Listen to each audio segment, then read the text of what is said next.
Yaxshi. Skriningda kim deb aytishdi taxminan? Shu aniq yo'q deyapti-da, ma'lum aslida. Jinsi umuman ko'rinmadi dedilar. Bugun jinsini bilmoqchisiz kimligini. Tushunarli. Yaxshi. Oyijonisi o'g'il xohlayaptilar.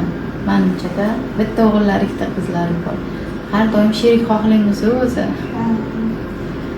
Mayli.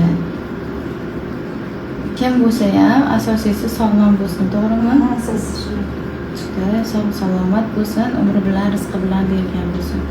Bolajoningiz oyisi hozir qiz bola. 3 ta qizi borlarga jannat bo'larkan deb eshitganman. Shularni aqlli, esli hushli qilib katta qilsangiz, xudo xolasa jannat kalitlari deb o'ylayman.